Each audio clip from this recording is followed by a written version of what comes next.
আর কত মহিলাদের ঘটনা শোনা যায়, নিজের 3টা-4টা সন্তানকে ফালাইয়া নিজের সন্তানটাকে নিজ হাতে জবাই করিয়া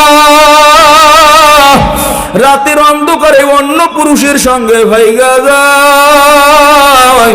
এমন ঘটনা বাংলার জমিনেও আছে না নাই? তাহলে আমি বিচারে কয়রার মানুষের কাছে রাইখা গেলাম, ও আমার কয়রার মানুষ, আপনাদের কাছে বিচার দিয়ে গেলাম, যে মহিলাটা নিজের সন্তানকে ফেলাইয়া অন্য পুরুষের সঙ্গে ভাইগা গেল, ওই মহিলাটা কুকুরের চাইতে ভালো না খারাপ? দেখতে সুরতে মানুষ, মানুষের সুরতে কথা কয় না, কথা কয় না, কথা কি মানুষের সুরতে কি খারাপ লাগে? আর একটু বলমু, কষ্ট পান না তো? হে আল্লাহর বান্দারা, কবরের যাত্রীরা, একটা কুকুর নিকৃষ্ট প্রাণী, তারপর ওর মধ্যে 8টা গুণ আছে। কয়টা গুণ মুখস্থ করেন? কয়টা গুণ? 8টা বলার সুযোগ নেই, আমি একটা বলবো। একটা কুকুরের মধ্যে 6টা নীতি আছে, 5টা আদর্শ আছে। একটা বলবো, কারণ ওগুলো বলার সময় লাগবে, এই সময় আমার হাতে নাই। একটা নীতি, একটা গুণ শোনেন। একটা গুণ, 1 নম্বর গুণ হইল কুকুর বড় প্রভুভক্ত হয়। যেই বাড়ির কুকুর মালিকরে বড় মানে, মালিকরে বড় চেনে, মালিকের কথা সব সময় শোনে, কথা কয় না? মালিক যদি ডাক দেয় আয় কুকুর আয়, দৌড়ে আসে। হে জগতের মানুষ, একটা কুকুর হইয়াও সে তার মালিকরে চিনলো, এ আমার মালিক, এ আমার মনিব। কতিপয় মানুষ দেখা যায় মালিক চেনে না। কে আমারে বানাইলো, কে আমারে পাললো, কে রেজেক দিল, কে আমাকে সুস্থ রাখলো, কে কে কে কে? হে আল্লাহর বান্দারা, একটা কুকুরও মালিক চেনে। এই বয়ান বুঝতে গিয়ে আমি কিছুদিন একটা কুকুর পালন করছিলাম, লালন করছিলাম। আমি কনকনে শীতের মধ্যে রাত্র 2টা-3টার সময় যখন বাসায় যাইতাম, দেখতাম ঘরের দরজায় ওরে দেখা যায় না, কই গেল? হঠাৎ করে ডাক দিতাম, ও লালুয়া। দেখতাম কনকনে শীতের মধ্যে ওর তো আর ল্যাপ কম্বল নাই, খেরের মধ্যে মোড়াইয়ে ঘুমাইয়া রইছে, একটু লাগবে, গরম লাগবে সেই জন্য। কিন্তু আমি মালিক, আমি যখন ডাক দিতাম লালুয়া, ও আর আরামের জায়গা ছাড়িয়া কোথায় শীত কোথায় গরম ভুইলা যাইতো।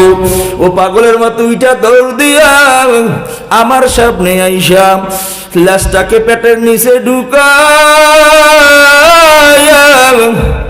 কানটা কি একটু নত কইরা আমার দিকে তাকাইয়া করুণ সুরে কেমন যেন ঘেউ ঘেউ করে ডাকে। মনে হয় যেন বলে, মালিক আমি তো তোমার অপেক্ষায় তাকায় রইছি রে মালিক, তুমি কোন সময় আসবে আর আমারে কোন সময় ডাক দিবা। ওর দিকে তাকায় মাঝে মাঝে কাঁদতাম, আহারে ওর মালিক আমি, ও আমাকে চিনলো, আমি ওরে ডাক দিলাম, ও আরামের বিছানা ছাইরা ও শীতের মধ্যে আমার সামনে আসলো। আর সমাজের মধ্যে কত মানুষ দেখা যায়, আমার মালিক দৈনিক 5 বার ডাক দেয়, হাইয়া আলাস সালাহ,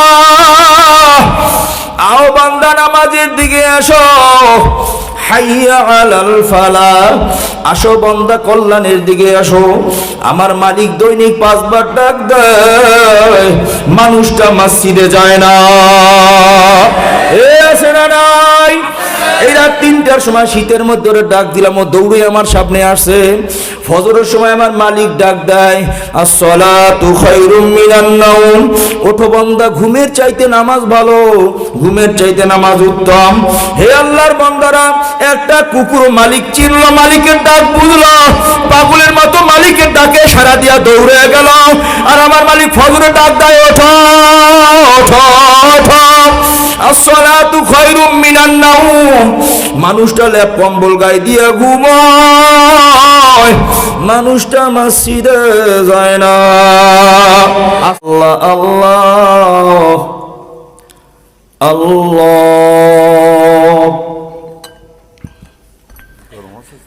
লাইন শাকারতুম লাযিদান, মনে আছে তো বয়ান?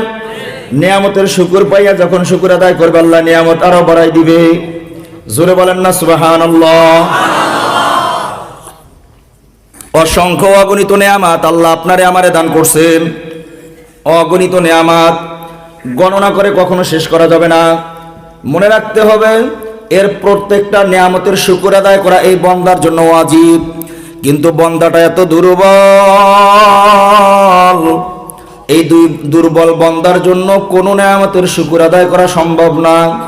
খানার দিক থেকে মানুষটা দুর্বল, হায়াতের দিক থেকে মানুষ দুর্বল, দৃষ্টি শক্তির দিক থেকে মানুষ দুর্বল, শ্রবণ শক্তির দিক থেকে মানুষ দুর্বল, হায়াতের দিক থেকেও মানুষ দুর্বল, সব দিক থেকে মানুষ দুর্বল। এমন একটা দুর্বল করে মানুষ বানাইল, এই দুর্বল বান্দার জন্য কোনো নেয়ামতের শুকর আদায় করা সম্ভব নয়। কিন্তু আমার মাওলায়ে কারীম আবার ঘোষণা করেন প্রত্যেকটা নেয়ামতের শুকর আদায় করা বান্দার জন্য ওয়াজিব। সুবহানাল্লাহ। হে আল্লাহর বান্দারা, খানার দিক থেকেও মানুষ দুর্বল। আপনাদের পাশেই তো সুন্দরবন। আমরা অনেক সময় শুনেছি চিড়িয়াখানায় গিয়া একটা বাঘ নাকি দৈনিক 16 থেকে 17 কেজি গোশত খায়। ও জগতের মানুষ, একটা বাঘ দৈনিক 16 থেকে 17 কেজি গোশত খাইবার পরে এখানে এমন কোন মানুষ আছেন দৈনিক 5 কেজি গোশত খাবেন? কথা হয় না। নাই নাই নাই, কেউ নাই। এই কয়রার মধ্যে কেউ নাই। তাহলে 3 কেজি খাবেন, আসেননি? ও জগতের মানুষ, 3 কেজি খাওয়ার মতো মানুষ এই কয়রার মধ্যে কেউ নাই। অথচ একটা বাঘ দৈনিক 16-17 কেজি গোশত খায়। খানার দিক থেকে বাঘটা সবল, মানুষ দুর্বল। শক্তির দিক থেকেও অন্য প্রাণী সবল, মানুষ দুর্বল। একটা হাতির মধ্যে আমার মাওলায় কি পরিমাণ শক্তি দান করছেন, একটা হরিণের মধ্যে মাওলায় কি পরিমাণ শক্তি দান করছে।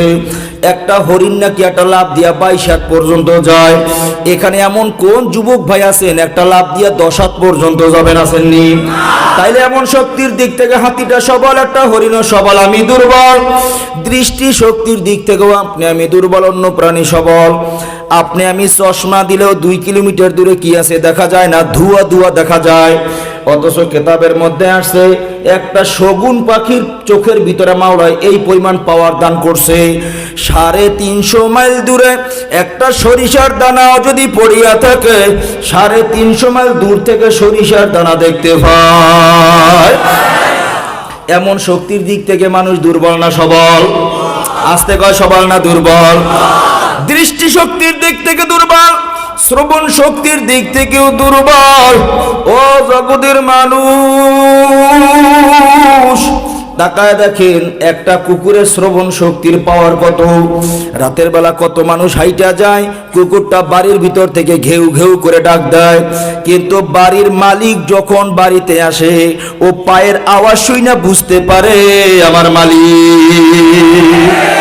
হে আল্লাহর বান্দারা, এমন শক্তির দিক থেকেও কুকুরটা সবল, আমি দুর্বল। কথা হয় না? কথা ঠিক না ঠিক? হে আল্লাহর বান্দারা, নাসিকার শক্তির দিক থেকেও আপনি আমি দুর্বল, অন্য অন্য প্রাণী কিন্তু সবল। হে আল্লাহর বান্দারা, আপনার আমার কোনো জিনিস নাকের কাছে না নিলে বুঝতে পারি না এইটা কি ভালো না পচা। কিন্তু একটা কুকুরের নাসিকার রাডারের পাওয়ার 2.5 কিলোমিটার। 2.5 কিলোমিটার দূরে যদি ওর খানা থাকে, ও 2.5 কিলোমিটার দূরের খানা বুঝতে পারে। এই জন্য দেখবেন কোন কুকুর দক্ষিণ দিকে দৌড়াইতেছে, হঠাৎ করে উত্তর দিকে তাকাইয়া নাক দিয়া ঘেরান নেয়, এবার উত্তর দিকে দৌড় দেয়। অনেক সময় ঘেরান নিয়ে আর ওই দিকে যায় না, ও ওর গতিতে দৌড়ায়। কারণ ওর রাডারের কাছে ঘেরান পৌঁছায় দেখেন এই খাবারটা ওর নিয়ন্ত্রণের ভিতরে না, তখন সেই দিকে যায় না। যখন দেখে খাবারটা নিয়ন্ত্রণের ভিতরে, তখন সেই দিকে দৌড়ায়। নাসিকের শক্তির দিক থেকে আমি দুর্বল, কুকুর সবল। শুধু তাই নয়, হায়াতের দিক থেকেও আমি দুর্বল। কিতাবের মধ্যে আছে একটা গুই সাপের হায়াত 750 বছর পর্যন্ত। আল্লাহু আকবার। কত বছর? আমার হায়াত কত? 50, 60, 70, 80, 90 বা 100 বছর। একটা গুই সাপও 750 বছর হায়াত পায়। আমি কুয়াকাটা গেছিলাম বয়ান করতে, আমার সাথে এক জিনের সাক্ষাৎ হইল। আমাকে সালাম দিল, হুজুর আমি আপনার খুব ভক্ত, আমি নিয়মিত আপনার বয়ান শুনি, যে কোনো জায়গায় মাহফিলে আমি দলবল নিয়ে আপনার মাহফিলে যাই। আমি জিজ্ঞাসা করলাম, অনেক লম্বা সময়, প্রায় 1.5 ঘন্টা কথা। আমি জিজ্ঞাসা করলাম তোমার বয়স কত? সে আমাকে বলে, হুজুর আমার বয়স 1782 বছর। সত্য মিথ্যা আল্লাহ ভালো জানে, ও যেটা বলছে আমি সেইটা শুনাই। আজকেরও হয়তো এই মাহফিলে আসছে কিনা আল্লাহ ভালো জানে। তা আমি জিজ্ঞাসা করলাম 1782 বছর নবীরে দেখছনি? কয় নবীর জন্মের প্রায় 300 বছর আগে আমার জন্ম। তখন আমি শিশু ছিলাম, ছোট্ট। 300 বছর এটা শিশু কথা কয় না? 300 বছর এটা কি শিশু? আমি ছোট ছিলাম তখন নবী দুনিয়াতে আসছে। নবীরে দেখছেন, দেখছি মুসাফা করছেন নবীর সাথে, কয় জীবনে একবার করছি। আমি ডাক দিয়ে কয় পাগল রে, তোরে তো ছাড়া যায় না, যে হাতটা নবীর হাতে লাগছে ওই হাত না মিলাইয়া ছাড়বো না। আমার কয় হুজুর এখন তো দিনের বেলা, রাত্রে ডাইকেন আমি আপনার সঙ্গে মোয়ানাকাও করব, দিনের বেলা কারো সঙ্গে দেখা করার বিধান নাই। আমি বললাম তুমি এখান থেকে গেলে আমার সাথে আর দেখা করবে না, আমি জানি মোসাফা না কইরা ছাড়বো না। কাপড়ের উপর দিয়ে হাত বাড়াই দিছেন। কয় হুজুর সরাসরি হাত মিলানো যাইবে না, কাপড়ের উপর দিয়ে মিলান, কারণ সরাসরি হাত মিলানো দিনের বেলা নিষেধ। হে আল্লাহর বান্দারা, ও বলল যে 1782 বছর তার বয়স, আমার বয়স তো 82 বছরও না। তাহলে হায়াতের দিক থেকে ওই প্রাণী সবল, আমি মানুষ দুর্বল। সব দিক থেকে দুর্বল বানাইছে আল্লাহ মানুষকে।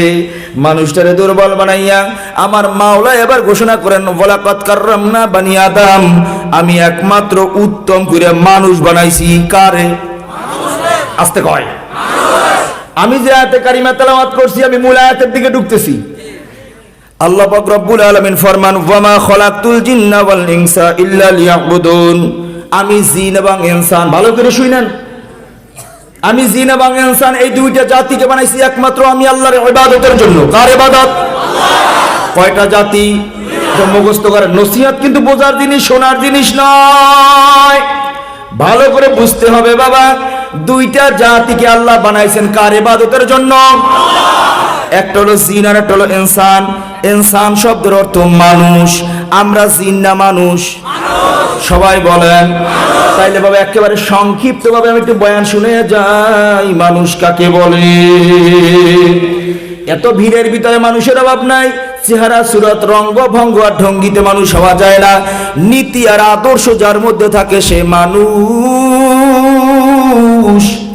যার মধ্যে নীতি আর আদর্শ নাই সে দেখতে যদিও চেহারা সুরতে মানুষ, মানুষের সুরতে জানোয়ার। প্রশ্ন করতে পারেন হুজুর কেমন কথা বললেন? আমার মাওলায়ে কারীম ঘোষণা করলেন, ওয়ালাকাদ কাররামনা বানি আদম, একমাত্র উত্তম করে মানুষ বানাইলাম। এই মানুষগুলা কেমনে আবার জানোয়ার হয়ে যায়? আমার মাওলার সত্য কালামের ঘোষণা। আমার মাওলা এবার ঘোষণা করেন, উলাইকা কাল আনআমি বাল হুম আদাল।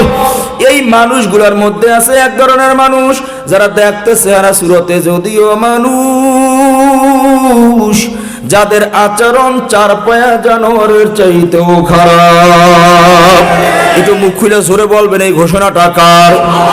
আমার মাওলা আর একটু শক্ত করে বলতেছেন, শাররুল বারিজ্জা।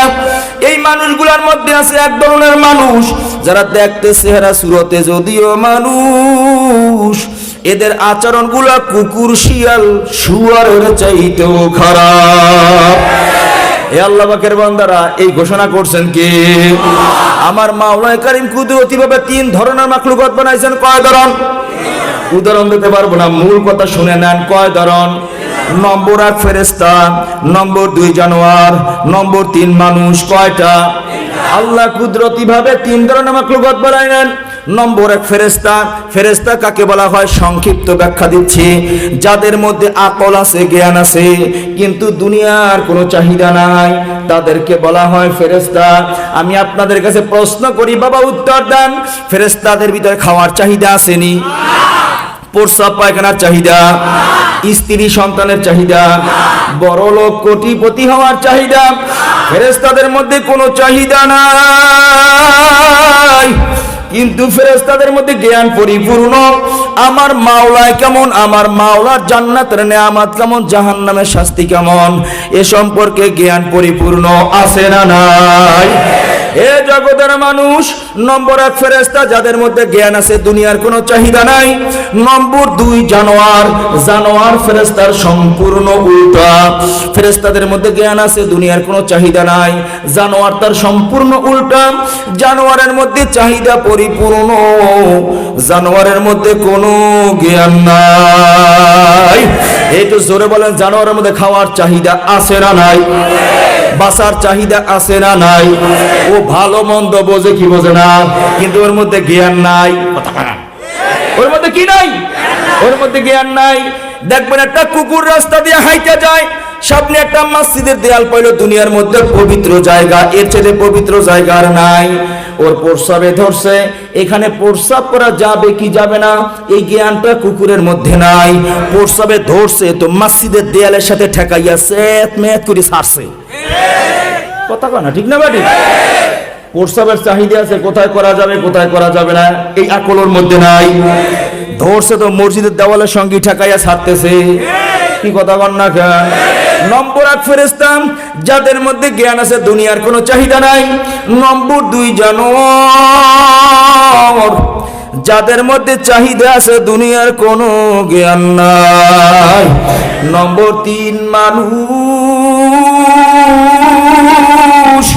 যেহেতু বয়ান হইলাম, মানুষ কাকে বলে, বয়ানের মূল সারমর্ম মানুষ কারে কয়? কথা না। নম্বর 3 মানুষ। আমার মাওলায় কারীম মানুষটারে এমন ভাবে বানাইলেন, আমার মাওলায় মানুষের মধ্যে হাইওয়ানি জানোয়ারের চরিত্র দান করছে, আবার এই মানুষের মধ্যে ফেরেশতার চরিত্র দান করছে। আমার আল্লাহ দোনো চরিত্রকে এক জায়গায় কইরা মানুষ বানাইছে। তাহলে মানুষ কারা হবে এটি তো বোঝার দরকার। কথা হয় না?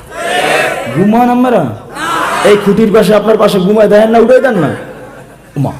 ঘুমান গেল বাবা, হ্যাঁ ঘুমান না তো? মাথা নিচে যে আপনার টিউবওয়েলের মুখ আর কলসির মুখ, টিউবওয়েল এই দিক, কলসির মুখ এই দিকে, ভরবে চাপলে ভরবে। আমি যতই চাপি আপনার ভিতর তো ঢুকবে না। কথা কানা দাও, সোজাসুজি হওয়া লাগবে তো। যত কষ্ট করে যেইটুক ফেলাইবেন ওইটুক না থলিতে ঢুকবে, কলসির মধ্যে ঢুকবে। কথা বল না? আপনি যতক্ষণ চেহারা দিকে তাকাই থাকবেন, কিছু না কিছু কথা দিলের মধ্যে লাগবে। এমনে থাকলে তো আপনার পিঠের উফিতে পিছনে যাইবে। কথা কয় না? আল্লাহ বুঝ দান করুক, জোরে কোন আমিন। ঘুমায়েন না, বেশি কষ্ট দেব না, 10-15 মিনিট টান দেবো বয়ান, এর মধ্যে গুছাই আনতেছি। আল্লাহ কবুল করে নেন। খারাপ লাগতেছে? আমি কিন্তু শুধু ইনসান নিয়ে আলোচনা করতেছি, এতটুক। ওয়ামা খলাকতুল জিন্না ওয়াল ইনসা ইল্লা লিয়াবুদুন। শুধু ইনসান এতটুকু কথাকে ভাঙবো, কারণ পুরো আয়াত ভাঙার সময় আমার হাতে আজকে হবে না, অনেক লম্বা সময় দরকার, তাইলে অত সময় আমি নিব না। আমি আগেই বলছি, আমার বয়ানে কোনো কেসা কাহিনী পাবেন না, হয়তো জীবনে কিছু ভুল ধরা পড়বে। নসিহত তো দেয়ার জিনিস দেব, এখান থেকে আপনি নিয়ে যাবেন। অনেক বয়ান শুনছেন, আমি আনপড়া আদাপড়া মূর্খ এক মৌলবী আসছি, ভাঙ্গা চূড়া এক আলেম, বসছি এখানে, অত এলেম আমার মধ্যে নাই, বুঝানোর যোগ্যতাও আমার মধ্যে নাই। তবে হ্যাঁ, নসিহত আমি আপনাকে শুনাইতেছি না, আমি নসিহত আমাকে শুনাইতেছি। আল্লাহ কবুল করেন। দুই চরিত্র দিয়ে আল্লাহ মানুষ বানাইছেন। এই মানুষের মধ্যে জানোয়ারের চরিত্র আছে, আবার এই মানুষের মধ্যে ফেরেশতার চরিত্র আছে। তবে মানুষ হবে কারা? গোটা দুনিয়ার চাহিদাগুলোকে এক জায়গায় জমা কইরা আল্লাহ যাহা আদেশ করছেন তাহা মানবে, আল্লাহ যাহা নিষেধ করছেন তাহা ছাড়বে। এরা হবে মানুষ। যারা ভালো মন্দ বুঝে না, এরা দেখতে যদিও সুরতে মানুষ, মানুষের সুরতে জানোয়ার। একই বাবার জন্মে একই মায়ের গর্ভে দুইটা সন্তান দুনিয়াতে আসছে। একটা সন্তান সুদ খায়, আর একটা সন্তান সুদের বিরুদ্ধে স্লোগান দেয়। আছে না নয়? একটার মধ্যে জানোয়ারের চরিত্র, ও ভালো মন্দ বুঝে না, সুদ খাওয়া ভালো না খারাপ এটাও বুঝে না। আর একটা সন্তানের মধ্যে ফেরেশতার চরিত্র, ও গুনাহ পছন্দ করে না। একটা সন্তান নাক ডাকিয়া ঘুমায়, আর একটা সন্তান শীতের মধ্যে ঠান্ডা পানি দিয়ে উজু করে মসজিদে যায়। কি আছে না নাই?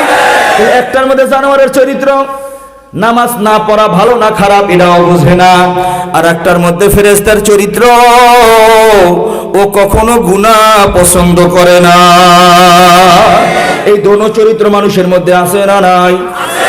আসতে কয় হে আল্লাহর বান্দাদের মানুষ করা হবে, সব চাহিদা সামনে জমা করবে। এই টাকা পয়সার লোভ না আছে কার মধ্যে? পাগলের মধ্যেও আছে। আমার ওস্তাদ বলতো, বাবা কাঠের পুতুলও কিন্তু টাকার দিকে তাকায় থাকে।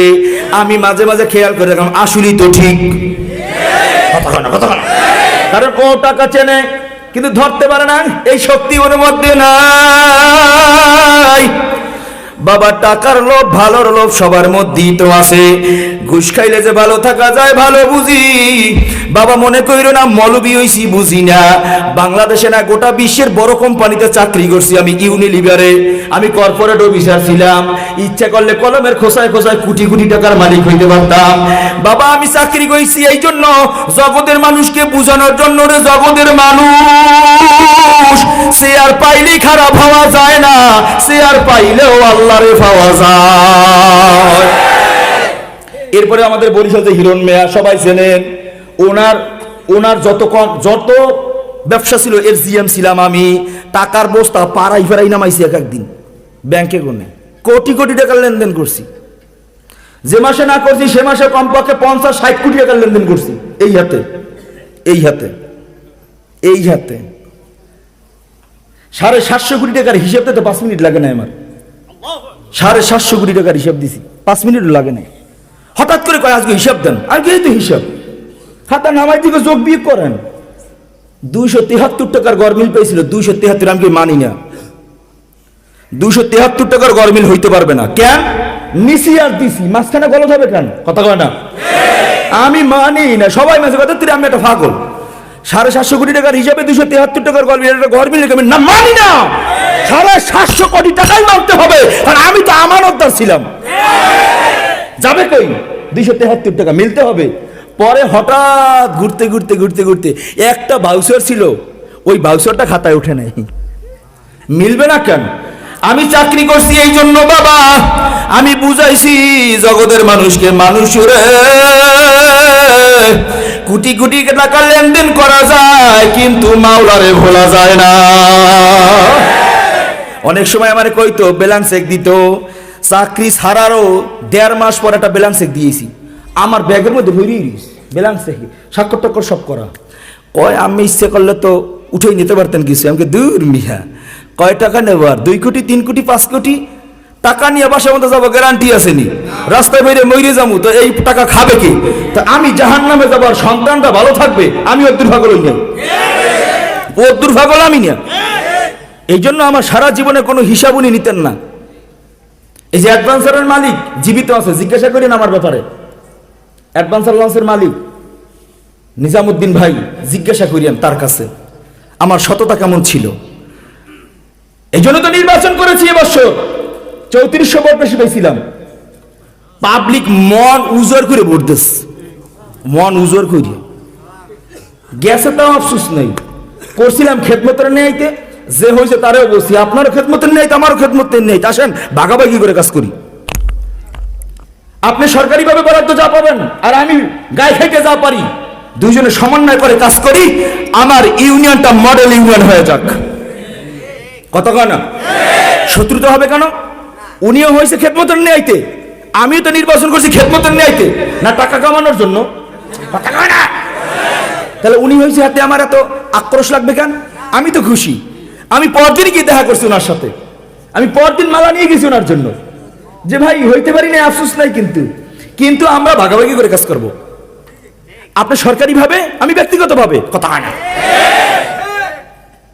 আমি না পারলে রক্ত তো দিতে পারবো একজনারে, 5000 টাকা তো একজনকে দিতে পারবো। কথা কয় না? তাহলে অসুবিধা কি? দ্বন্দ্ব নাই। আপনার ব্যাপারে আমার কোনো অভিযোগ নাই, আমার ব্যাপারে আপনি কোনো অভিযোগ দিবেন না, কারণ আমরা খাদেম। আমরা কি? কথা কয় না? আমরা কি? এই কথা আজকে কেন শুনেলাম বাড়তি, আর কখনো আসা হবে না এলাকায়, এই জন্য শুনে যাই। কারণ আমার তবিয়তের ব্যতিক্রম কিছু হলে সে কাজ আমি করি না। ইউনিলিভারের চাকরি পাও পর্যন্ত ধরছে গিয়ে আমাকে, পাও পর্যন্ত আমি বলছি নো, যা বলছি তো বলছি, না বলছি না, ওই চাকরিও না বলছি তো না, বাসায় চলে গেছি, চাবি সোনা সব রাইখা বাসায় চলে গেছি। হিসাব আপনি নিয়েন, যখন পারেন তখন নিয়েন, চাকরি করব না, না কইছি নাই, করি নেই। আমার তবিয়তে মিলতে হবে, কারণ চাকরি আমি করি, আমার যে চাকরি করবে ওই চাকরির গুল্লি মারি, ওই চাকরির গুল্লি মারি আমি। চাকরি আমি করি, যে চাকরিটা আমারে করবে ওই চাকরি আমি করি না। এই জন্য মাদ্রাসা খেদমত করি, 1 টাকাও বেতন নেই না, 1 টাকাও না। 17,000 টাকা বেতন ধরা, 17 পয়সাও নিই না আজ পর্যন্ত। বড় কথা আমি বলবো না, বলবে কে? কে বলবে? মসজিদে ইমামতি করি, 1 টাকাও নেই না মিয়া। খেদমত এমনি এমনি হয়? মানুষ কথা গ্রহণ এমনি এমনি করবে মিয়া? এমনি এমনি 17,000 টাকা, 2টা মাদ্রাসায় 2টা মাদ্রাসাকে 32,000 টাকা মাসে পাওয়ার কথা, আমি 32 পয়সাও নেই না। খেদমত তো খেদমত, কথা কয় না। আপনারা হাদিয়া দেন, এটা দিয়ে চলি, মাদ্রাসা চালাই, দিনের কাজে ব্যয় করি, যা করি সব এটা দিয়া। যা লাগে এখান থেকে যতটুকু লাগে অতটুকু নেই, বাকি টাকা দিনের রাস্তায় দিয়ে দিই। আল্লাহ কবুল করুক, আমিন কন, আরো জোরে কন না আমিন। এই জন্য এখনো ভাড়া বাসায় আছি। এবার চাইছিলাম একটু জায়গায় একটা টিনের ঘর করব, তা আবার মুরব্বীরা ফয়সালা দিল দিনের জন্য নির্বাচন করতে হবে। ঠিক আছে, দিনের জন্যই তো আমি যান দিয়ে দিলাম। 10 লাখ টাকা জমাইছিলাম, 10 লাখ টাকা নির্বাচনে দিয়ে দিছি, যাও। আলহামদুলিল্লাহ, কইতে মন চা না? এই কথা কেন কই? খালি মনে করেন হুজুররা খালি নেয়, দেয় না। আমারটা আমি শুনাই, এই জন্য অন্যটা বললে মনে করবে যে হুজুরের সভাবাজি করে গেছে। আমারটা বললাম, আমারটা। এত ভোট কেন মানুষ দিছে জানেন? কারণ যা গলাবাজি করে নেই, এমন কোন মানুষ, হিন্দু হোক, বৌদ্ধ হোক, খ্রিস্টান হোক, যে হোক, আমার কাছে আসছে আর খালি হাতে ফেরত গেছে, এই রেকর্ড হয় নাই। না পারলেও জবান দিয়ে 2টা সান্ত্বনা দিয়ে দিছি, যাও। বোঝেন নাই? এক বাড়িতে 42টা হিন্দু ভোট, 42টা হিন্দু ভোটই আমার দেশে, আমার দেশে আমারে দেখাই দিছে। কেন? সবাই বলছে বিপদে আপদে মুসিবতে মাওলানারে পাই, আর কেউ পাই না। ভাই খাদেম হয়ে যাবেন, চেয়ারম্যানই 7,272 ভোট পাইছিলাম। আল্লাহ কবুল করেন। আল্লাহ আল্লাহ আল্লাহ। কেন শুনাইলাম বাবা? আমার থেকে এটা শুনাই, কারণ অনেক ওলামায়ে কেরাম এখানে উপস্থিত আছেন। বাবা, এরকমের যদি আমরা সব স্থানে বসতে পারি, তাই না আমাদের কথার একটা মূল পয়েন্টে গিয়ে আমাদের ওজন থাকবে। খবরদার বাবা, আমি আজকের যাহা বলি যদি আমি আমল না করি, আমি যতই নসিহত করব, আমার নসিহতের দ্বারা কোনো ফায়দা হবে না। এই জবানায় চলে না এই কথা, আমি মৌলভী ইউনূসের দ্বারা চলে না আবার। কারণ আমি ইমামতি করি একেবারে রূপতলী মূল পয়েন্টে বরিশাল শহরের, আর আমার মসজিদ এরিয়াটাই সবচেয়ে বড়। এত বড় এরিয়া নিয়ে আর মসজিদ নাই, কাছাকাছি কাছাকাছি, আমার মসজিদ এরিয়াটাই বড়। কিন্তু আমি ঘোষণা দিছি ওখানে খেদমত লওয়ার পরই যে আমার মসজিদ এরিয়ায় কোনো গানের আওয়াজ হবে না। যত বড় বরমেয়ার ফোলার বিয়ে হোক আর যত বড় মাতবারের মাইয়ের বিয়ে হোক, গান বাজবে তো কিয়ামত ঘটাই গেলাম। কারণ কু আনফুসাকুম, কি আয়াতের তাফসীর করব বাবা? কু আনফুসাকুম ওয়া আহলিকুম নারা, নিজেও জাহান্নামের আগুন থেকে বাঁচো, আহাল আওলাদদেরকেও জাহান্নামের আগুন থেকে বাঁচাও। আহাল বলতে কি বুঝায়? মুষ্টিবদ্ধ করো, হাতের মধ্যে যতটুকুন ক্ষমতা ততটুকুন তোমার আহাল। ও আল্লাহর বান্দারা, বাবা একটা ফ্যামিলির জন্য আহাল, ওই ফ্যামিলির কেউ যদি জাহান্নামে যায় বাবার হিসাব দেওয়া লাগবে। একজন মেম্বার একটা ওয়ার্ডের জন্য আহাল, যদি এই ওয়ার্ডের একটা লোক জাহান্নামে যায় ওই মেম্বারের হিসাব দেওয়া লাগবে। গোটা ইউনিয়নটা একজন চেয়ারম্যানের জন্য আহাল, একটা মানুষ যদি জাহান্নামে যায় ওই চেয়ারম্যানকে হিসাব দেওয়া লাগবে। একজন খতিব, একজন ইমাম, গোটা মহল্লাটা তার আহাল। একটা মানুষ যদি জাহান্নামে যায়, আমি খতিব, আমার হিসাব দেওয়া লাগবে। আমি হিসাবের গুল্লি মারি, আমার এলাকায় কোনো গুনার কাজ চলবে না। বাস আমি আমার জায়গায় দাঁড়ায় গেছি, প্রথম জুমায় দাঁড়ায় বসি, আমার কোনো সুদখোর, ঘুষখোর, হারাম খোর, জেনাখোর, কোনো হারাম বাসির টাকা কামান্যা আমার দাওয়াত দেবেন না। কি হাতে মনে হয় আমার হাত দিয়ে কমে গেছে?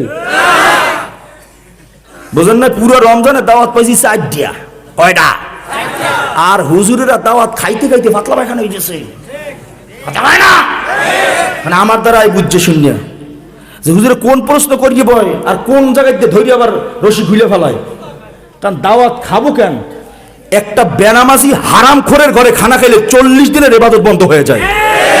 তা আমি একবেলা খাইয়ে 40 দিনের ইবাদত নষ্ট করবো, আমি কি পাগল হয়েছি? আল্লাহ কম খাওয়ায়নি? এই যে আপনাদের এখানে আসলে কত হরেক রকমের খানা, আল্লাহ কম খাওয়ায়? একবেলা কিসের জন্য যাবো আপনার কাছে খাইতে? এই জান তো অনেকে ওই বরিশাল হয়ে একটু খবর লইয়ে যাইয়েন, এগুলো গপ্প মারি কিনা।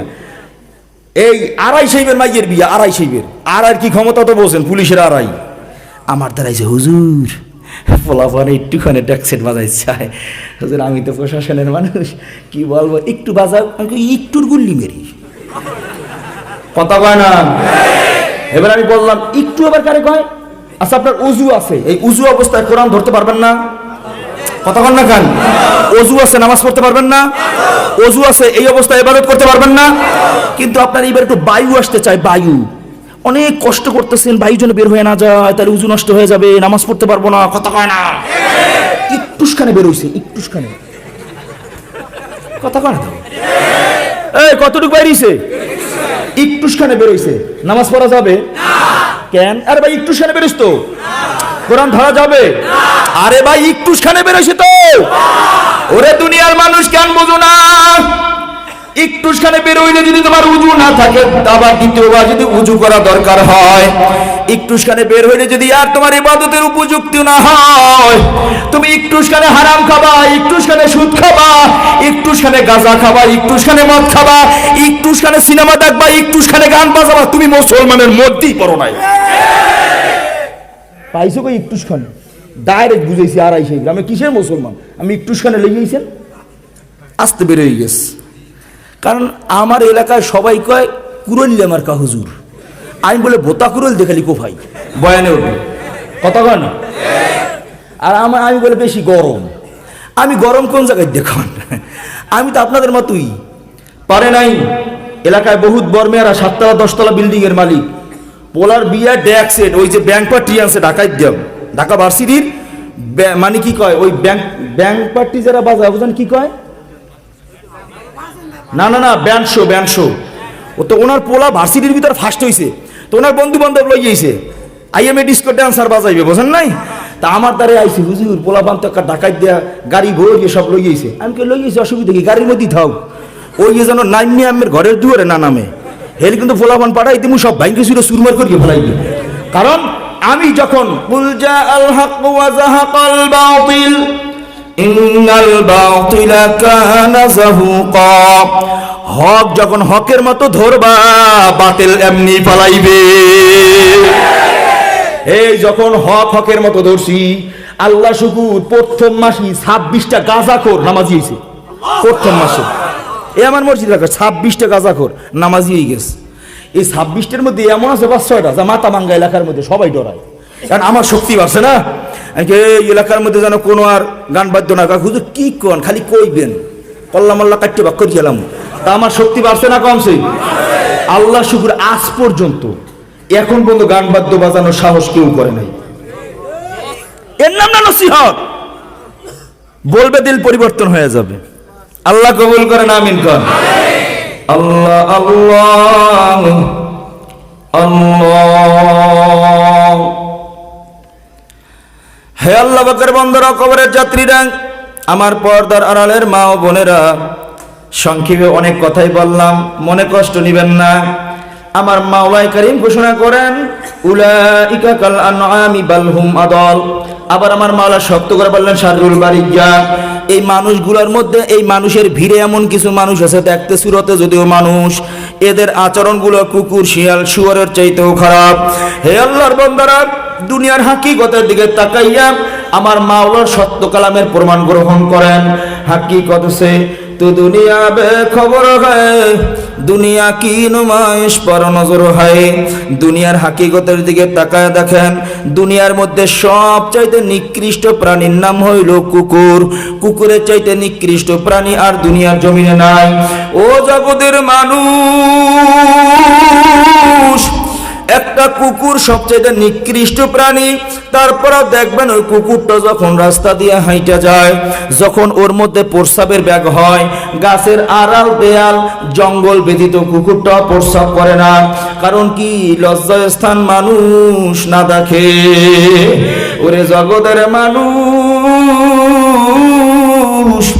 একটা কুকুরের মধ্যে এতটুকু লজ্জাবোধ পর্যন্ত হইল, গাছের আড়াল দেয়া জঙ্গল ব্যতীত কুকুরটাও প্রস্রাব করে না। আর মানুষের ভিড়ে কতক মানুষ দেখা যায় লজ্জা শরম কিছু নাই, রাস্তার পাশে দাঁড়াইয়া দাঁড়াইয়া মতে। আপনাকে কয়রা এলাকায় মনে হয় নাই? পিছন দিয়ে কয় না যে কি আপনাকে কয়রা এলাকায় আছে? তাইলে দেখতে তো মানুষের মতো, কাম করলো কুকুরের মতো, দেখতে সুরতে যদিও আপনার আমার মতো মানুষ, মানুষের সুরতে জানোয়ার। কি বয়ান মেলে তো? বুঝতেছেন তো? মানুষ নিয়ে আলোচনা করতেছি, কিন্তু রাগ করেন না তো আবার। হে আল্লাহর বান্দার ও কবরের যাত্রীরা, কুকুরের মধ্যে লজ্জা পর্যন্ত আছে, আড়াল না দিয়া প্রস্রাব করে না, কথা কয় না।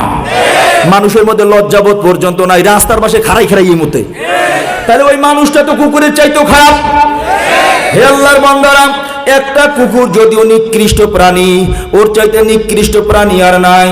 একটা কুকুর যদিও নিকৃষ্ট প্রাণী, তারপরও দেখবেন ও বছরে 8টা 10টা পর্যন্ত বাচ্চা দেয়।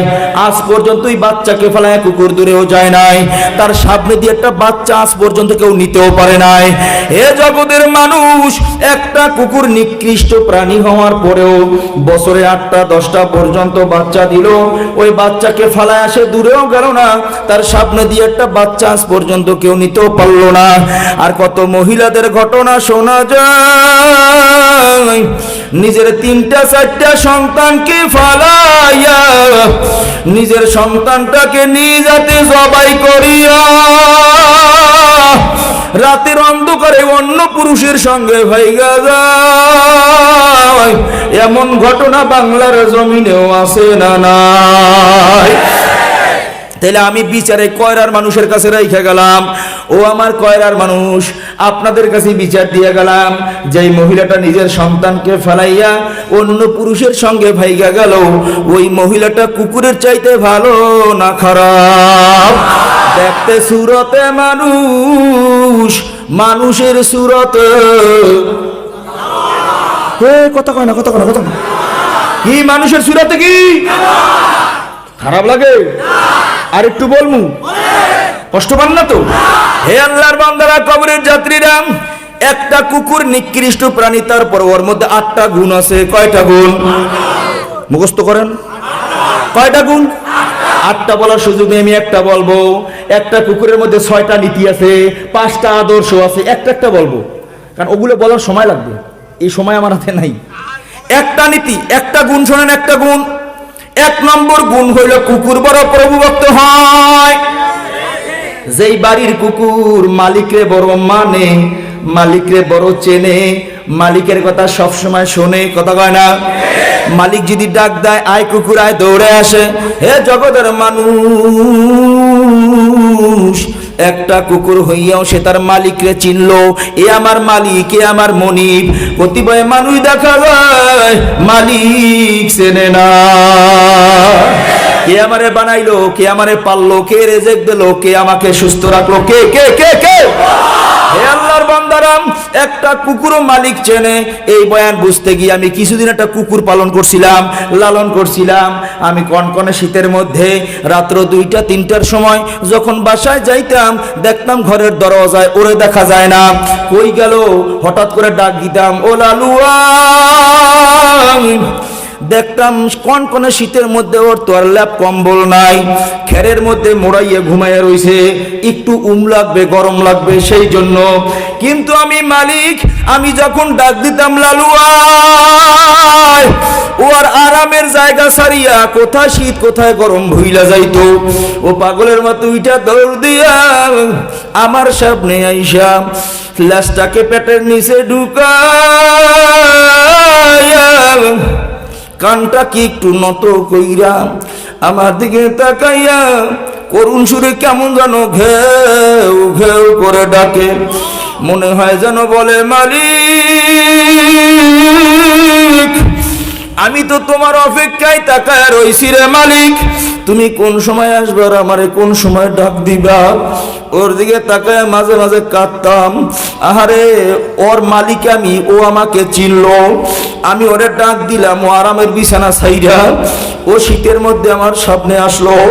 আর সমাজের মধ্যে কত মানুষ দেখা যায়, আমার মালিক দৈনিক 5 বার ডাক দেয়, হাইয়া আলাস সালাহ,